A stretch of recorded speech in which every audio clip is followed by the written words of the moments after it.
Have you ever been the person who shows up for everyone except yourself? You're the one answering calls at midnight, always saying yes when your soul is screaming no, sacrificing your time, your energy, your dreams, just to keep the peace, to be liked, to avoid confrontation. But here's a truth most people won't tell you. Being available to everyone is the fastest way to lose yourself. And the moment you finally stop, everything changes. Men, we live in a world that celebrates being busy, being needed, being reachable at all times. But what if your constant availability is exactly what's blocking your growth? What if the reason you feel stuck, tired, and overlooked is because you haven't yet learned the power of sacred boundaries? In this video, we're going to take a journey through 4 life-changing chapters. 1. Hidden power. The strength you've been giving away. 2. Recognize your gift. You were born with something unique. 3. Get ready to be relocated. Why growth requires movement. 4. Rebuild the man within, a life that respects your energy. We'll explore ancient wisdom from philosophers like Marcus Aurelius and Confucius. We'll break down modern traps that keep men passive, people-pleasing and drained, and you'll walk away with real, raw, and realistic tools to reclaim your time, protect your energy, and elevate your purpose. Because once a man learns the value of his presence, he stops giving it away so cheaply. You're not here to be everyone's emergency contact. You're here to fulfill your calling. So if you're tired of feeling invisible, if you know you're meant for more, if you're ready to unlock your gift, hold your power, and step into a new season of your life, this is your moment. Stay with me, and by the end of this video, you'll understand why disappearing from what drains you is the first step toward discovering who you truly are. If you're ready to grow, like, share, and subscribe. And let us know in the comments, what's one thing you need to stop being available for today? Chapter 1. Hidden power. The strength you've been giving away. Have you ever been inclined to give more to others than you give to yourself? Let's begin this chapter with a hard truth. Your greatest strength is not what you give away, but what you protect. As men, we are taught to be providers, protectors, problem solvers. We're told that our value lies in how much we can give, how much we can endure, and how available we can be for everyone else. But the truth is, every time you say yes to someone else's priorities, you're often saying no to your own purpose. The drain of constant availability. Think of your energy like a bank account. Every time you answer a call that interrupts your focus, every time you help someone who refuses to help themselves, every time you agree to something that doesn't align with your values, you are spending emotional currency. Over time, this leaves you emotionally bankrupt, but the world doesn't stop demanding, and if you don't learn to protect your inner world, you will always live in reaction to everyone else's chaos. The Stoic philosopher Epictetus once said, "No man is free who is not master of himself." That freedom doesn't come from being liked, it doesn't come from being available, it comes from discipline, it comes from clarity, and it comes from knowing that your energy is a sacred force, not a public utility. Recognizing your hidden power. You weren't born to be everyone's safety net.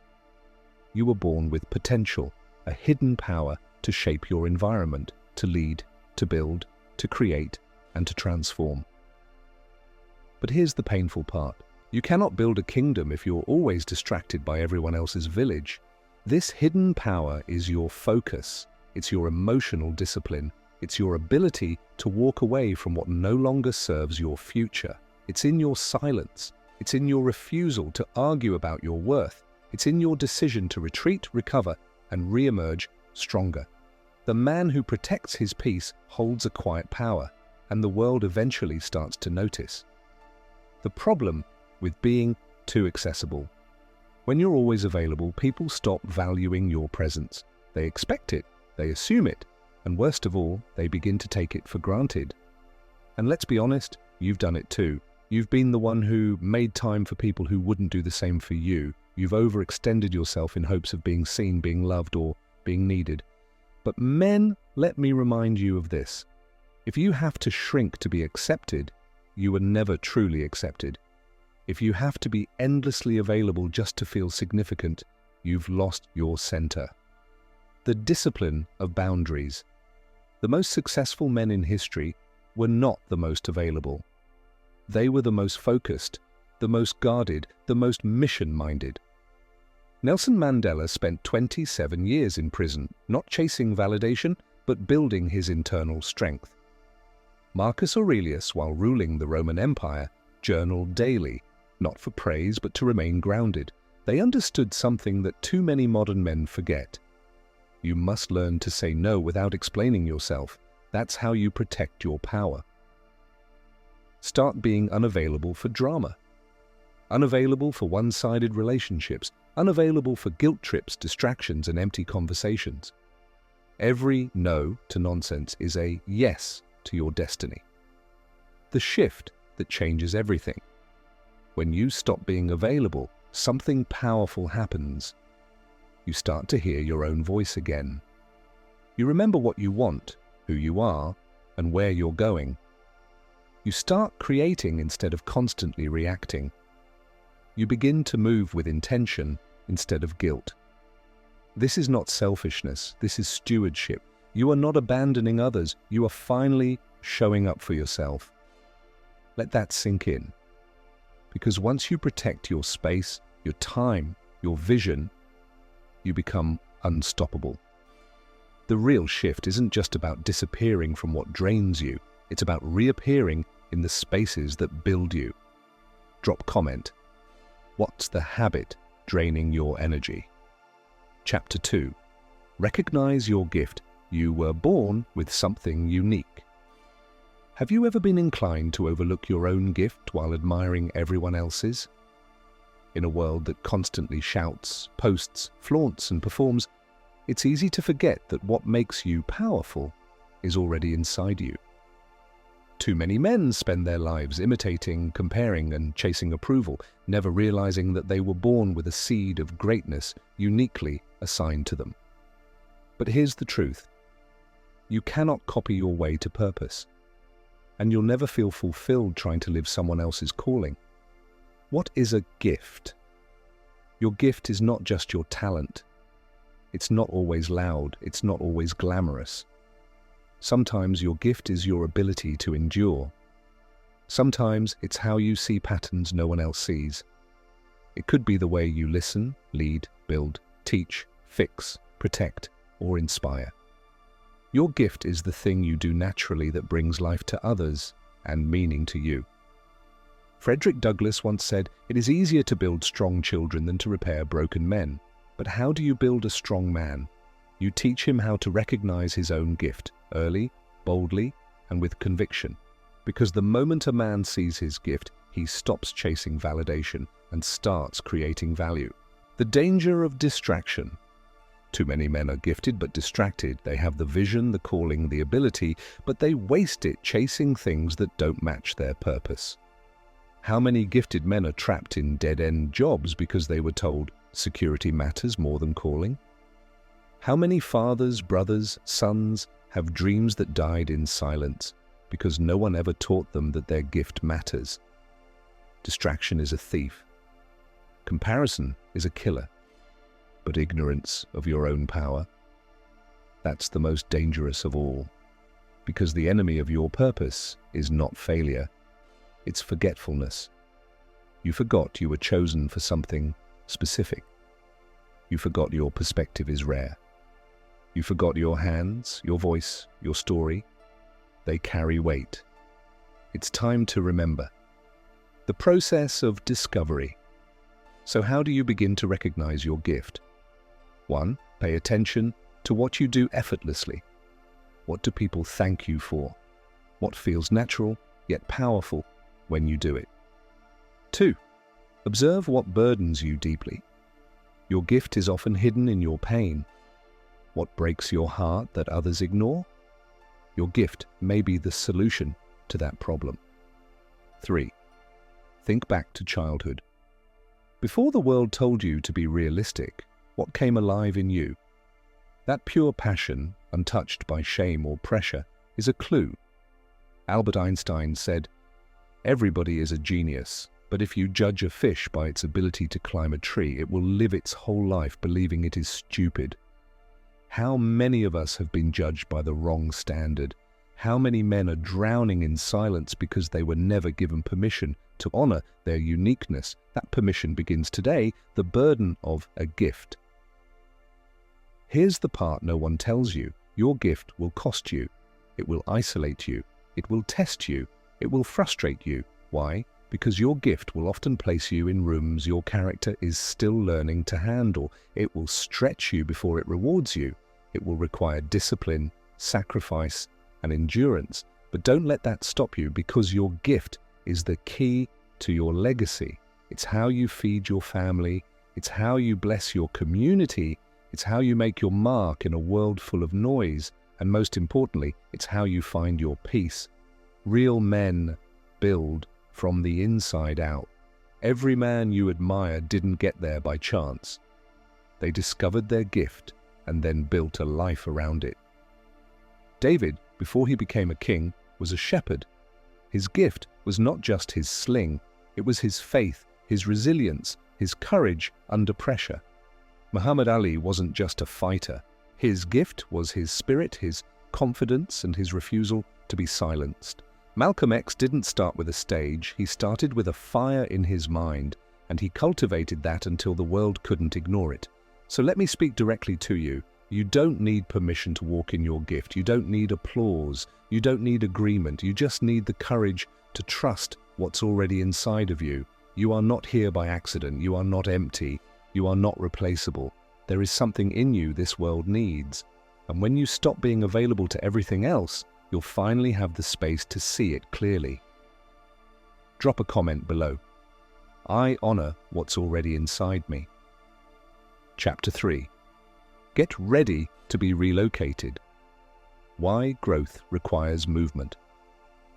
Have you ever been inclined to stay where it's comfortable, even when you know it's time to move on? Every man reaches a point in life when he outgrows his current environment. Not because he's ungrateful, not because he's better than those around him, but because his next level requires a new location, mentally, emotionally, and sometimes physically.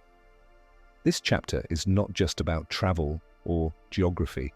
It's about alignment, about moving from where you've been tolerated to where you're called to thrive. The illusion of comfort. Let's be honest. Comfort can be a killer. It feels good. It feels safe, but it slowly drains your potential. You stay at a job that no longer challenges you.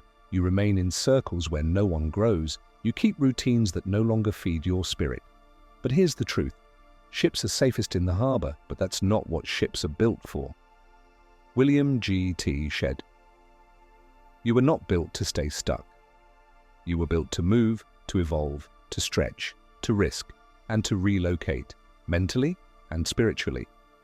When the old space can no longer contain your calling, relocation is a sign of growth. Every season of growth in a man's life requires separation. Separation from distraction. Separation from complacency. Separation from the familiar when the familiar becomes a trap. Abraham, the father of faith, had to leave his homeland with no clear map, just a promise. Joseph had to be pulled out of a pit, thrown into prison, then promoted to the palace. But each move prepared him. Jesus often withdrew from the crowds to pray, to reposition, recharge, and realign. Men, don't fear movement. Fear being planted in the wrong soil, because even a gifted seed will die in the wrong environment. When doors start closing. Sometimes the universe will force your relocation. Opportunities dry up, relationships end, people distance themselves, and you start to ask, why is everything falling apart? But the real question might be, what is this making space for? Don't curse the closed door. It might be protecting you from the version of yourself you've outgrown. When doors close, it's often because you've completed your assignment there. It's not rejection, it's redirection. The weight of staying still. Here's the danger. When you ignore the call to move, life becomes heavier. You feel it in your body. You feel it in your spirit. You wake up tired, uninspired, stuck. That heaviness isn't always depression. Sometimes it's the burden of staying in a season you were meant to grow out of. There is a cost to standing still, and that cost is often your peace, your purpose, and your power. Men were not designed to be stagnant. We are builders, explorers, expanders. You must move emotionally, mentally, spiritually, if you want to step into the next version of yourself. Prepare for the shift. So what does relocation look like for you? It might be cutting off unhealthy connections. It might be leaving the job that keeps you small. It might be shifting your mindset, letting go of who you were to become who you must be. Relocation requires courage, not comfort. It demands clarity and discipline. And most of all, it requires you to believe that something greater is ahead. The man who moves a mountain begins by carrying away small stones. Confucius. Don't wait for everything to be perfect before you move. Start with what you can shift today. The mindset, the habits, the inner circle. Start there. Because if you don't reposition yourself, you will keep shrinking to fit spaces you've already outgrown. The power of divine relocation. Some relocations are not strategic, they're spiritual. You didn't plan it, you didn't expect it, but deep down, you knew something had to change. This is your sign. It's time. Time to let go of the version of you that's too available, too tired, too limited. Time to step into environments that speak to your purpose, not your past. Relocation is not rejection, it's refinement. And the man who obeys that call, he finds favor, clarity, and renewed power. Comment below, I move where my purpose can grow. Chapter 4. Rebuild the man within, a life that respects your energy. Have you ever been inclined to rebuild everything except yourself? We chase money, we chase respect, we chase status, attention, love. But the most powerful rebuild a man can undertake is not external, it's internal, because no matter what you achieve, if the man inside is exhausted, ignored, or broken, none of it will last. This is your season to stop pouring into everyone else's life while leaving your own foundation cracked.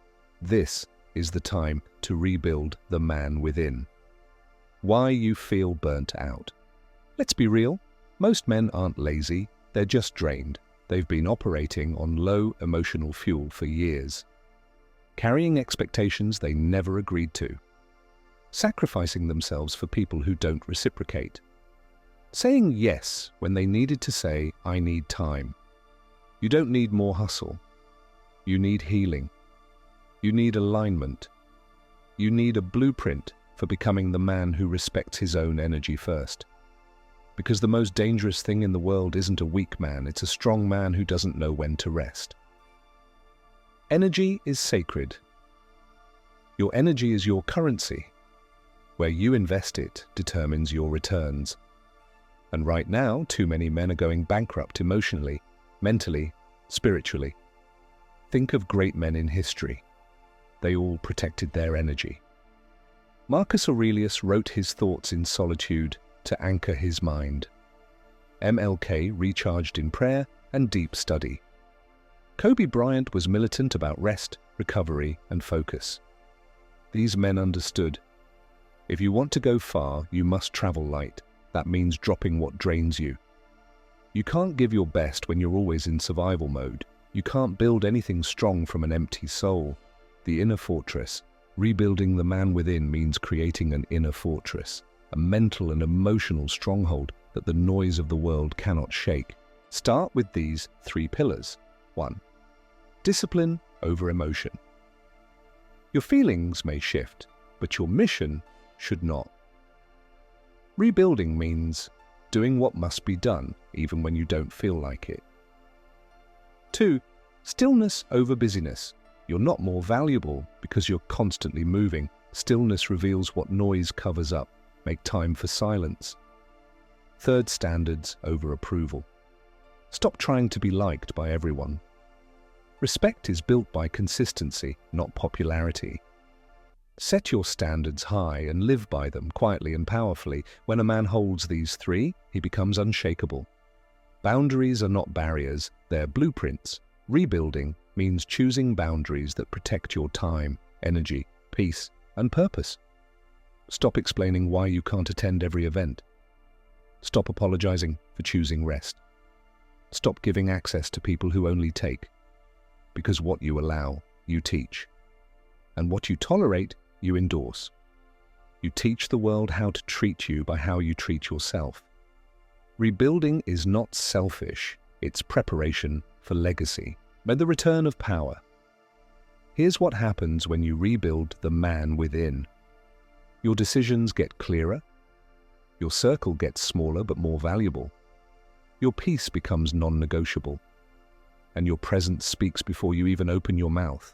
That's power, not noise, not titles, not proving yourself, but being so rooted, so solid, so whole, that the storms of life can shake everything around you, but they can't shake you, because you're not just building goals, you're not just building income, you're building a man. And that man is the foundation of everything else. Respect the energy that builds you.